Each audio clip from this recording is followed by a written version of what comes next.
Starwalker Studios presents Game Master's Journey, a podcast all about tabletop role-playing games from the perspective of the captain's chair.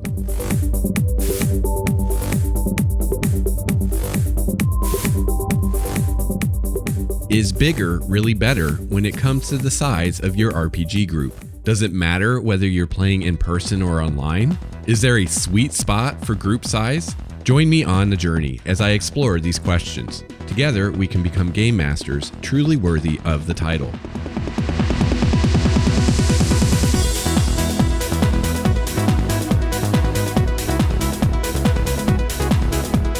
Hello, listener and fellow GM and or player. Welcome to episode 25 of Game Master's Journey.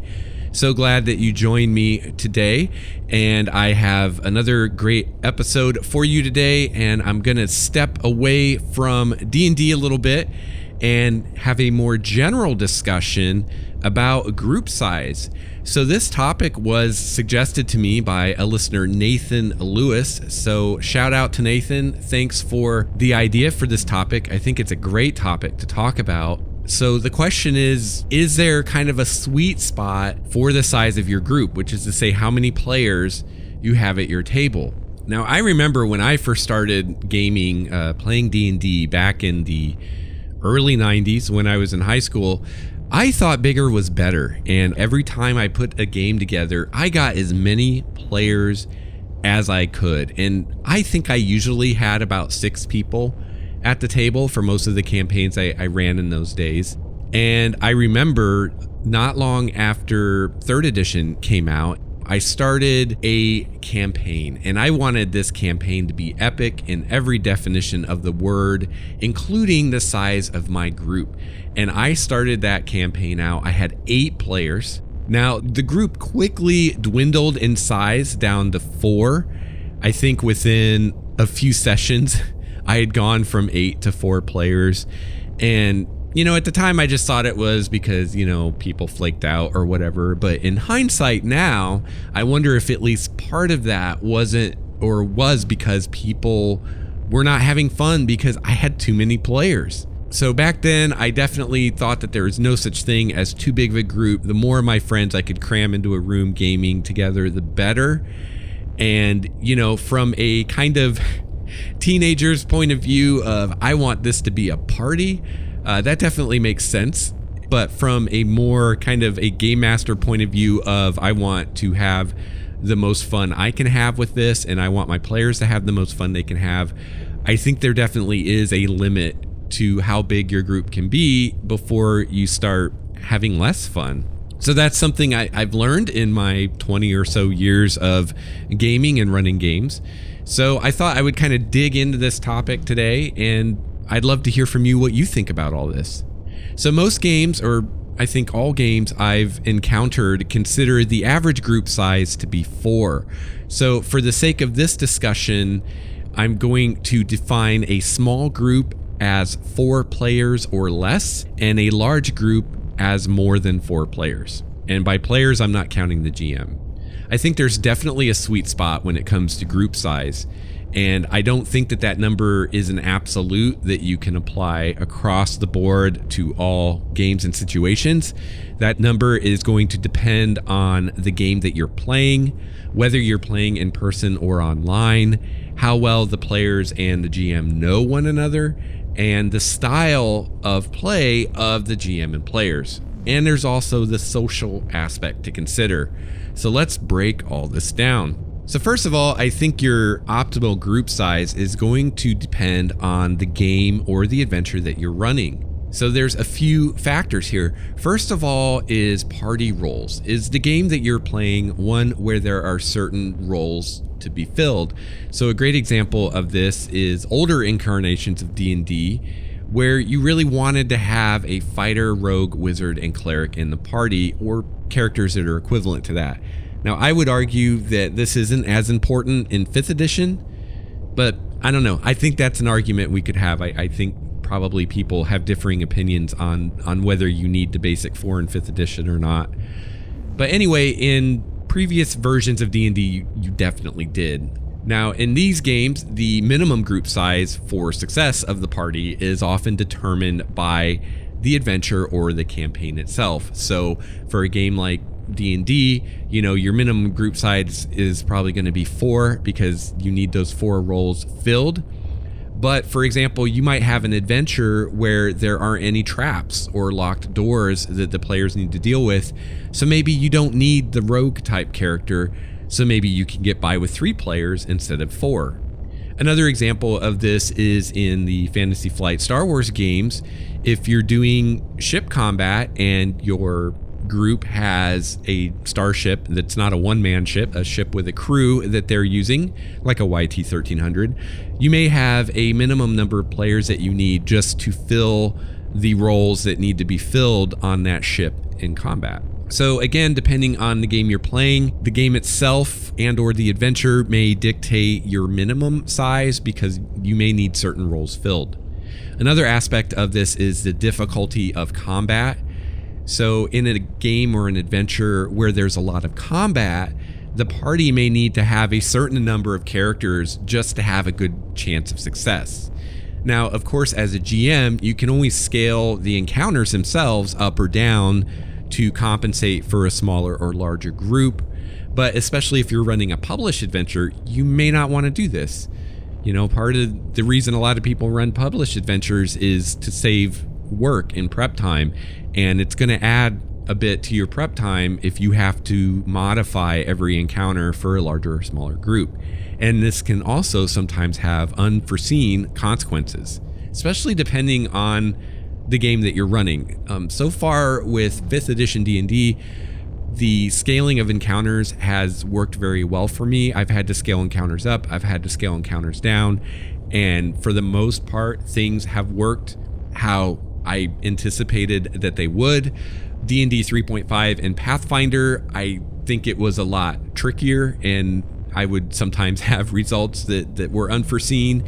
And a game like Numenera, where there's really no encounter balancing to begin with, it's really difficult. So it's often easier to scale encounters up to accommodate a party that's larger than the size recommended by the adventure than it is to scale an encounter down to accommodate a smaller party. And this is simply because it's relatively easy to add a few monsters to an encounter. But if you have an encounter with only a few monsters involved, it can be difficult or even impossible to remove any of those and still maintain the integrity of the encounter, right? Now, of course, you can try weakening the individual foes, but this can often have unpredictable results as well. So you can, if you start messing with individuals in the encounter and making them stronger or weaker, you can end up with an encounter that's either way too easy or way too hard. Now, a big part of this whole picture here is referred to as action economy, which is to say how many actions the party overall has in a round. So having more or less PCs than the recommended amount is going to vastly change the power level of the party because of the number of actions they have access to. And then other factors can exacerbate this even more. So for example, let's say you have a really large party, say 6 or more players, and all or most of those players are power gamers who are playing very min-max characters, right? So not only do you have a massive increase in the party power because you have so many players and so many actions, but you also have a further increase because each of those characters is maximized beyond what the adventure is assuming they will be. So these scenes can multiply and you end up with a mess. And this is exactly what happened with the 3rd edition campaign I referenced.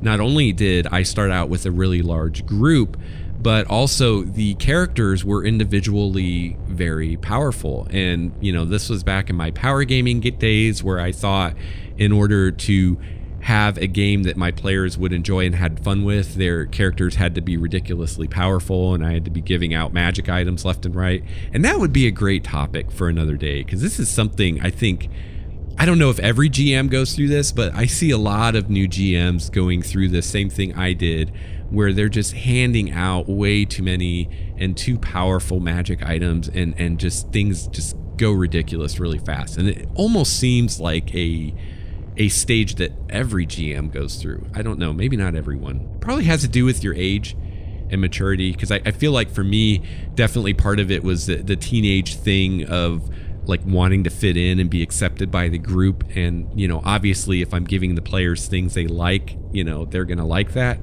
I think if I started GMing in my 30s, I might have been a little less prone to do that, but who knows? I mean, it's impossible to say, right? So another aspect of this is pacing or speed of play. So a big factor for me personally when I'm deciding what group size I want or what's too big is the speed of play. So every RPG I've played is turn-based, and with these kinds of games, the more players there are at the table, the longer each player has to wait to take her turn. The more players at the table, the longer each round of combat takes. And it's just simple mathematics, right? If you have 4 people at the table, 4 players, then you have to wait for 3 other players to take their turn before you get to take your turn. If you have 6 players, then you have to wait for 5 other players to take their turn before you get to take your turn. And so it's more time that you're sitting there waiting to be able to make your input. Now, some games just play faster than others, so this can be adjusted by the game that you're playing. So for example, Numenera has a very simple system, and combats can go fairly quickly compared to a game like Pathfinder. So I'm more comfortable with larger groups in a game like Numenera than I am in a game like Pathfinder. Playing or running a game with 6 or more players in Pathfinder or D&D 3.5 is a nightmare, and I would never ever want to run or play in a game like that again. I've been there on both sides of the table, and it's just simply not fun. You spend so much time just sitting there twiddling your thumbs waiting for a chance to do something, and combats just take forever. And it's really hard to keep a sense of danger and suspense or whatever in a combat that lasts for 2 hours or even an hour.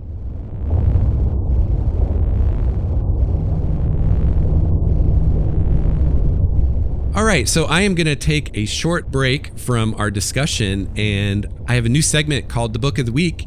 And so every week I am going to tell you about a cool book that I really like that you can check out.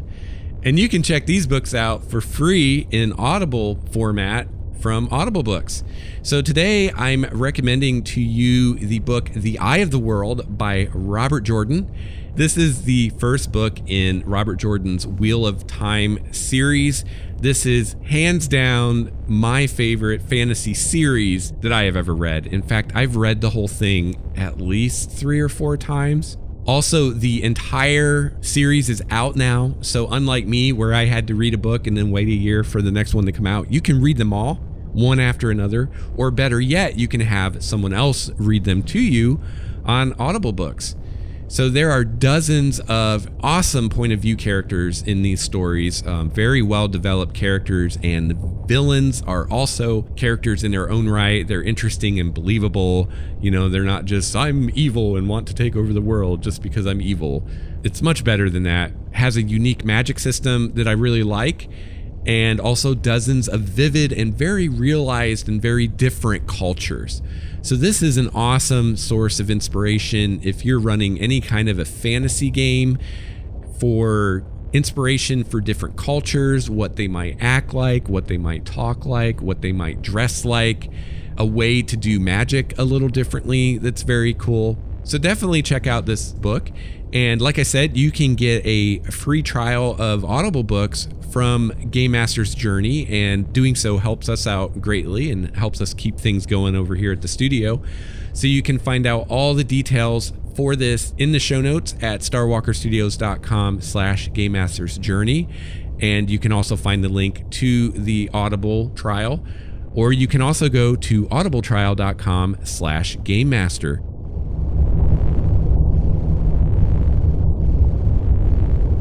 All right, so back to our discussion on group size. The next question is this game in person or online? And I think it actually does make a big difference as to what your optimal size is. So one reason for this is when you're playing online, it's a lot easier for players to get distracted between turns. They have the whole internet at their fingertips because they're on their computer already.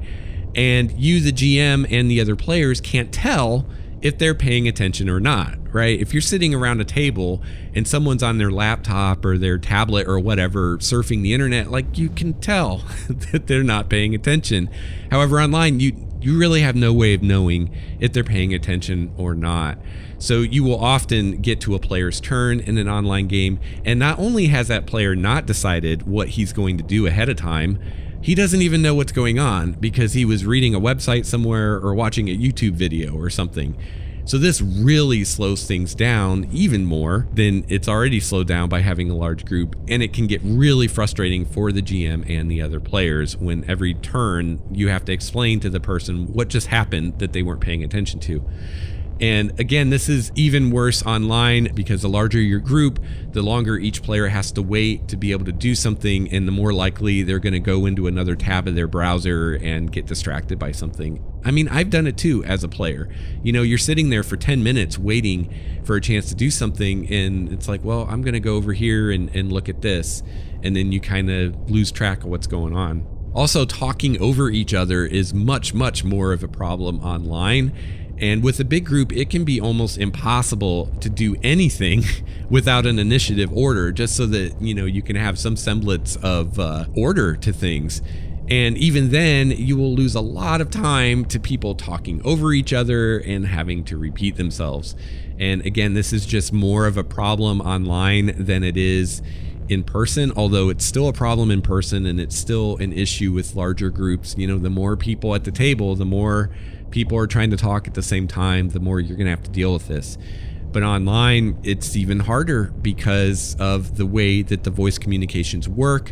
A lot of times when people talk at the same time, the software just picks one person and you hear that person and you don't hear the other people, where if you're in a room together, you can hear everybody talking at once. And sometimes you can even have a few people talking at the same time, and it doesn't really slow things down because you hear what each of them is saying. But online, a lot of times it doesn't work like that. And it just happens more often because you can't read body language, and it's harder to pay attention to people online. And so it just happens more often. And then you have the thing where everybody talks and then everybody stops and everybody waits for someone to talk, and then they all talk again. And sometimes it'd be funny in a session to see how much time you lose to that. I have a feeling it would be shocking how much time you lose to that kind of stuff. It's also a lot easier online for a player to fall through the cracks. So if you have a shy or a polite player who isn't comfortable jumping in on top of people or interrupting people to get a word in, they may literally never get a chance to say anything if you have a large group of people and you don't notice. And as a GM, it's a lot easier to notice if this is happening if you're in a room with people, because again, you're just more aware of everybody and what's going on, and you can more likely notice that, oh, this one person isn't really getting their time in the limelight because maybe they're shy or they're introverted or they're just waiting for their turn and everybody else is just being crazy.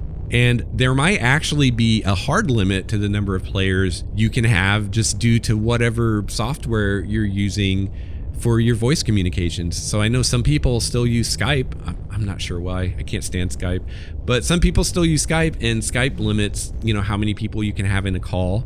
Google Hangouts, a lot of us use that for gaming, and I think the limit for a Hangout is like 10, which is, I mean, if you have 10 people at your table, things are getting out of hand already. You don't need more than 10 people. Roll20, I'm not sure. I'm sure there is a limit. I'm not sure what it is on Roll20. So this, unless you're using Skype, this probably isn't going to be an issue because that limit's going to be high enough it won't matter, but it is there. So I think bigger groups are more manageable in person than online for all of these reasons. And I also think, in addition to limiting your maximum group size, I think being online also limits your minimum group size more than an in-person game does. And the reason for this is it's easier for a smaller group of people to interact and really get into things when they're in the same room and can read body language and stuff like that than it is when they're online. Also, I found that when you're playing in person, people feel more compelled to fill lulls in the action or the conversation with role playing, where online, it often seems when you have a lull like that, everybody's just sitting there waiting for someone else to do something, and it just drags on until you as a GM step in and make something happen. I think another factor that affects all this is how well does everyone know each other at the table. If you have a group that's made up of people where everybody's been friends for years and everybody knows each other really well, then you can probably handle a larger group than if you have a group of complete strangers.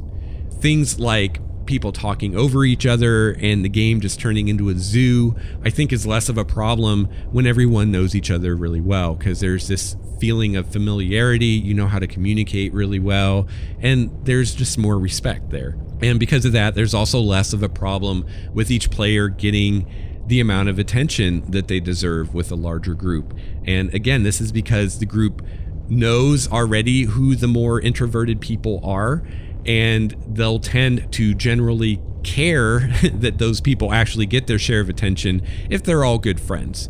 Where if you have, say, an online or in-person group where nobody really knows each other and there's one person that's not really getting much attention, like, people may or may not give a shit, right?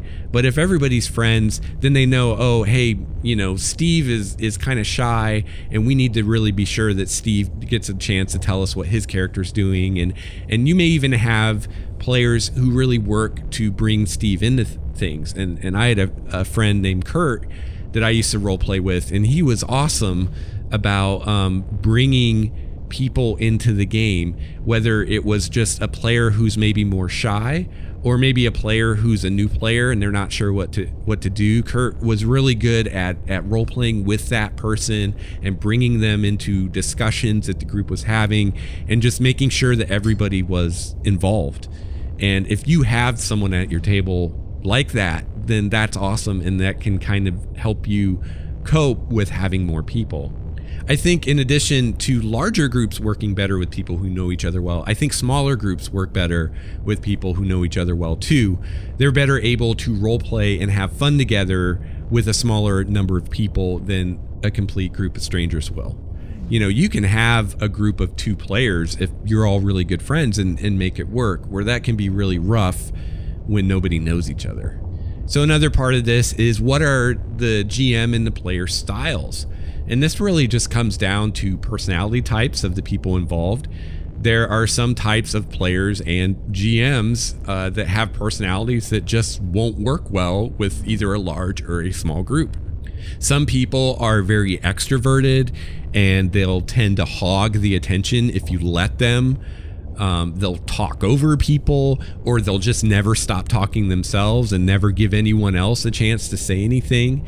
So, this type of person is even more of a problem online than in person, because it's harder to cut them off. With some of the voice comm technology out there, you literally can't cut them off, because if you try, no one will hear you, because it's giving precedence to the person already talking and it's not letting anyone else break in. This is another reason I really like Google Hangouts for online gaming, because unlike Roll20, in Google Hangouts, you can control everybody's volume and you can even mute people, which I've never actually had to mute some. Well, I've muted people before when they're AFK and there's sirens or a screaming baby in the background. I've never had to mute someone because they just wouldn't shut up. But you can if you need to. And it's really nice to be able to adjust people's volumes, because sometimes you'll have a player who's really soft and one that's really loud. And on Roll20, you just have to deal with that. You can't do anything about it. Now, if you have one or more, of these more kind of disruptive people in your group, it's going to greatly limit the maximum number of players that you can handle without wanting to strangle all of them.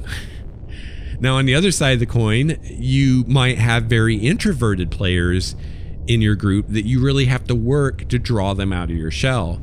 Now, if you have one or more of these types of players in your group, it's going to greatly limit the minimum size of your group, because you really need other players in the group to role play with the more introverted players and kind of draw them out of their shell, right? So, if you've got a group of 2 players and both those players are super shy and introverted, it's probably not going to work very well for you.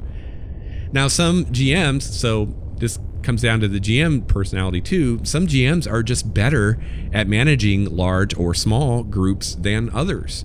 Each of these has its own challenges, whether you're talking about a really small group or a really large group.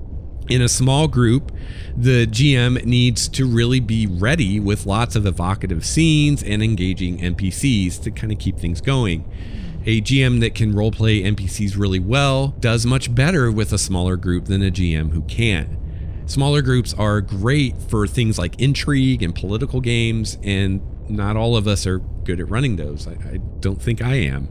In a large group, on the other hand, the GM needs to be really good at managing people, making sure everyone gets equal voice and equal time, keeping people on task, keeping the game going, things like that. You really need to be able to be assertive with a large group, and some people just aren't comfortable doing that. You need to be able to take control of the table, tell the players, hey, we're moving on, cut off a player who's hogging the game time, things like that. So the maximum and minimum group size is, I think, most determined by the GM and the players involved. I think a good GM with the right players can handle a much larger or smaller group than a not so good GM with players that are unhelpful and disruptive. With a large group, you really need players that will take responsibility for making sure they're not taking too much of the GM's time and not talking over people, not getting into rules discussions, stuff like that. So another important part of this that has nothing to do with the game that you're running is what I call the social aspect, or your critical mass. So I've found personally that you just need a certain number of people in the game for it to be fun. And personally, I found this number to be 3 players, so 3 players plus 1 GM. And if you've got that or more, then the social dynamic is there and it's fun, and you can play off each other and bounce off each other, and it's a lot of fun. With only 2 or 1 player, you lose this social dynamic of the game. With only 3 people at a table, 2 players and a GM, it's just not enough, in my experience, to get that social dynamic that I want in an RPG that makes it fun to play. Any game I've been in where there's 2 players or less, it's just not as fun. So, all that said, is there a sweet spot, and what is it? So I think there's definitely a hard minimum to your group size, which I would say is 4, 3 players and a GM. It doesn't really matter what game you're playing. You want that many people. Any less than 3 players and it's going to change the dynamic of the game. Now this can work. I'm not saying you can't make it work, but it takes a lot more effort on the GM's part, and I'd say it takes more effort on the player's part too to really make it work, and it's just usually not as much fun. As far as larger groups, to me, it really comes down to a thing of diminishing returns. There comes a point where adding another player to your group is going to lead to less enjoyment of the game for everyone involved instead of more. The trick here is figuring out where that point is for you, for your group, for your game, and then sticking to your guns and not going over that amount. And, you know, if you got to turn people away, you got to turn people away. In a more rules-light game, you might be able to handle 1 or 2 more players than you can in a more crunchy game. A lot really depends on the people involved. The more considerate your players are, and the more skilled you are as GM with managing people, then the more people you can handle. And finally, I think that playing an online game limits the maximum group size, and I would say minimum group size, a bit more even than when in person. So for me personally, in my in-person games, my minimum is 3 players. I don't want to run a game for less than 3 players. And I think 4 players is the sweet spot. That's the perfect group size, and it doesn't really matter what game. 4 is the perfect size. Now, I will add a 5th player if I have to, but at that point, you're getting into the territory of diminishing returns. You're definitely losing something by adding that 5th person. I think you're losing more than you're gaining. But sometimes I'll do it if I just have a 5th person that really wants to play. A lot of times what I'll do is, especially with an online game where maybe I don't know people, I'll start with 5 people just because I assume that someone's going to flake out at one point and I'll end up with 4. And I've just found that usually that happens. Now 6 is too many, and I don't want to have 6 people, 6 players. Now for online games, the minimum is still the same, 3 players minimum, with 4 being optimal. I might, in a rare, very rare instance, accept a 5th player, but I'm much more likely, or much less likely, to do that online than I will in person. because it's 5 is really too many, and 6 is way too. I'm not taking 6 players. Your players are going to be bored for a large chunk of the session with 6 players. Now I have to say, saying all this, it's kind of a do what I say, don't do what I do, because my Tyranny of Dragons campaign that I'm running right now, and we're having fun, I have 6 players. And the reason for that is I actually initially said I wanted 5, because again, I was thinking, well, someone's going to flake out and I'll end up with 4, which is what I really want. I wanted 4 people. And just due to the nature of the campaign, I did not want to try it with 3. So I didn't want to have a situation where I started with 4, I lose someone, and now I only have 3. So I said, I want 5 players. I'm going to plan on someone not working out for whatever reason, and I'll be down to 4. And then what happened was I had 6 really awesome people that wanted to play, and I couldn't decide, which one to say no to. So I was like, well, I'll take 6, and someone will not work out, and I'll have 5, and that'll be okay. And then what happened was, like, everybody worked out. We've been playing like 13, 14 weeks now. No one's flaked out, which is good, right? I'm not complaining, but it kind of, my trying to hedge myself kind of blew up in my face, because now I have a group of 6 people, and it's too big. But that said, I lucked out. All of my players are good players. People do a pretty good job of making sure, nobody gets left out. So it's working. I don't think I would want to try this if I didn't have 6 really good players that work well together. So I would call my situation the exception, definitely not the rule. But again, it's kind of illustrating personalities and things like that come into play. So if you have the right people, you can make a bigger group work, like what we're doing. So I guess actually now that I've said all this, the numbers are actually kind of the same for me online and in person. Minimum of 3, sweet spot is 4 players, and then the max I really want to deal with is 5. It's just that in an in-person game, I'm more willing to go to 5 or maybe even 6 players than I am in an online game. So there you go. There's kind of where I fall on that. And a lot of this is from experience. And I've had a lot of experience playing and running games online and in person. I think the group size thing is definitely more crucial online than in person. I think there's more wiggle room in person, either with smaller or larger groups. But I think online, if you're going to go below 3 players or above 4 players, you really want to think about what you're doing, and you really want to know the people involved. I would not recommend doing what I did and start a game with 6 people that are complete strangers to you and hoping it works out. Which actually, they weren't all strangers. One of them I knew from gaming before, but the other 5, I had no clue, other than what they told me in their messages they sent me. So let me know what you think. Shoot me an email, gamemastersjourney@gmail.com. Let me know, do you agree with kind of my opinions on what's the optimal group size? Or if you disagree, let me know what your numbers are and why. And also, maybe you know of a game where it's very different. Maybe you know of a game where you can have huge groups and it's awesome. Or maybe you know of a game that's really great with just 1 or 2 players. So let me know what you think. I'd love to hear from you.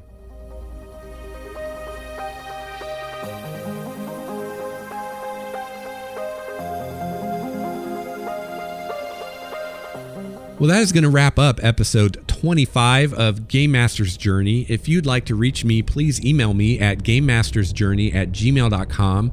You can find me on Google+, just search for Lex Starwalker, and follow me on Twitter at Lex Starwalker.